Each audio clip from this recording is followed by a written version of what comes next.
Washington attaque Pékin sur sa lutte pour la rééducation des Ouïghours. La ville d'Altaï, dans la province autonome du Xinjiang, en Chine. Illustration Reuters. Jason Lee. La lutte antiterroriste prend des proportions accablantes dans la province chinoise du Xinjiang, aux confins ouest du pays. Des centaines de milliers de musulmans ouïghours y seraient détenus, sans procès, dans des camps de rééducation. La radio américaine RFA, des chercheurs et des ONG dénoncent l'existence de ces incarcérations en masse depuis septembre 2017. Dorénavant, les États-Unis pointent eux aussi un doigt accusateur sur la Chine. De notre correspondante à Pékin, pour la première fois, Washington a brisé le silence qui règne sur les camps de rééducation où sont envoyés les Ouïghours. Lors d'une conférence sur la liberté religieuse, le vice-président Mike Pence a affirmé ceci: Pékin détient des centaines de milliers voire même des millions de Ouïghours musulmans dans des camps de rééducation. Ils y sont forcés de suivre un endoctrinement politique 24 heures sur 24, dans cet objectif, qu'ils renoncent à leur foi et à leur identité culturelle. Les participants de cette conférence appellent par ailleurs la Chine à relâcher immédiatement tous ceux qui sont détenus arbitrairement. Et le sénateur américain Marco Rubio, républicain, a renchéri sur la persécution des Ouïghours, parlant de « l'une des pires voire la plus brutale dans le monde ».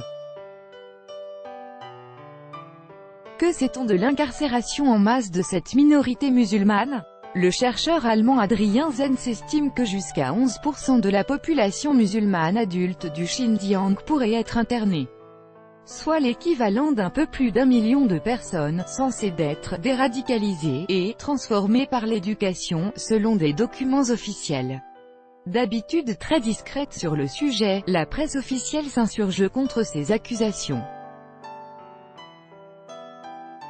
Le quotidien Global Times fait croire qu'il s'agit là de simples instituts, destinés à inculquer une attitude politique correcte aux étudiants pour les immuniser contre les forces du mal. Cela paraît pourtant peu crédible, étant donné que ces soi-disant étudiants sont retenus contre leur gré dans des camps entourés de barbelés et équipés de systèmes de surveillance très sophistiqués.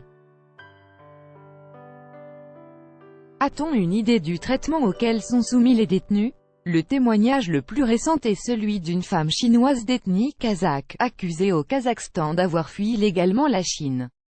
Sayragul Sawitbay a confirmé l'existence de ces camps politiques, qu'elle décrit comme des prisons. D'ailleurs, elle vient d'obtenir gain de cause et ne sera pas expulsée vers la Chine. Alors, quel traitement y est réservé aux détenus?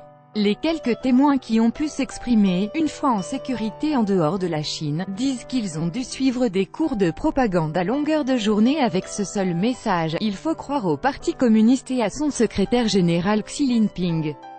Et non pas à l'islam ou à Allah. Écoutez sur RFI, le régime chinois et le dilemme ouïghour, 2016.